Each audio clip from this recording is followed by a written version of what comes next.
Namaskaram. Sadhguru needs no introduction. Namaskaram, Sadhguru. Namaskaram. We are speaking with him exclusively today on the latest initiative by Isha Foundation, Youth and Truth, which aims to bring out and address some of the real questions and challenges that the younger generation faces. Sadhguru, thank you so much.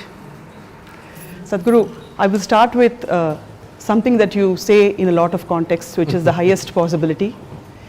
So when we say highest possibility, in the context of youth and truth, what is the highest possibility for the younger generation?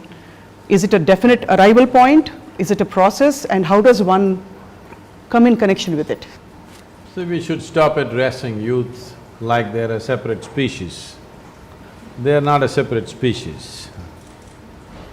Everybody here was youth at some point, just not so long ago. Well, a few like Christina a long time ago, but so not so long ago everybody was youth. But today, unfortunately, like with everything else, we want to treat young people like they're a separate species. They're not a separate species. This will go away if those who are little beyond that age which is supposed to be youth, if they remember that they were also youth some time ago. Most people have forgotten and they think they landed here just like this. They have forgotten that they were infants, they were toddlers, they were youth. They have forgotten this. That's why we think youth is some strange species. So when we say the ultimate possibility, if you take any life, every life rather, every life is aspiring to reach its fullest potential. I'm saying even plants, animals, insects, worms, every one of them is striving to be a full-fledged whatever they are. So an earthworm wants to be a full-fledged earthworm, a mango tree wants to be a full-fledged mango tree, a tiger wants to be a full-fledged tiger.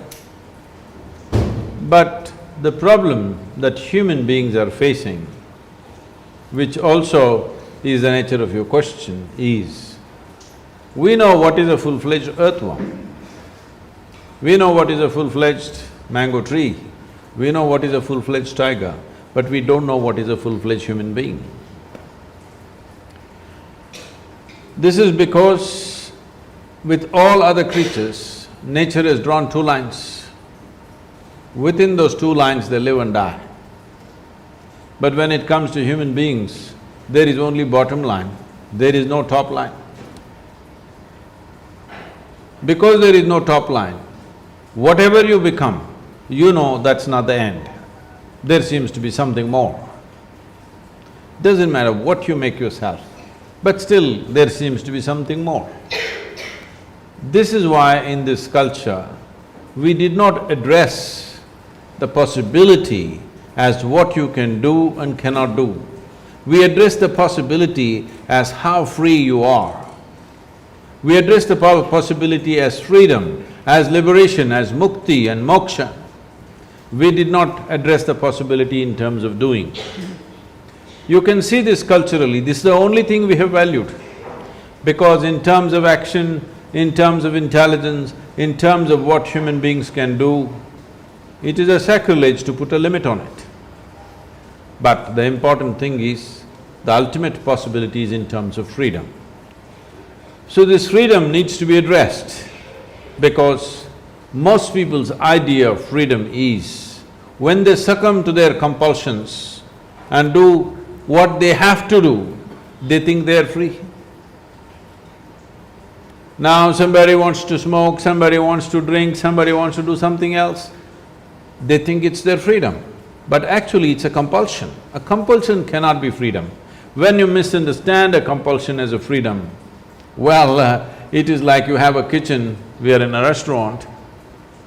In the kitchen, if there is a cook who goes by the labels, you label salt as sugar, sugar as pepper, pepper as something else. By looking at the labels, if somebody makes the cooking, you know what will happen to you. the new cooks. So if you label… in life also, there are many ingredients to our life. If you label the wrong ingredients wrongly, then you will make a mess out of it. This is one big problem with human mind, that constantly people are trying to label their compulsive nature as freedom.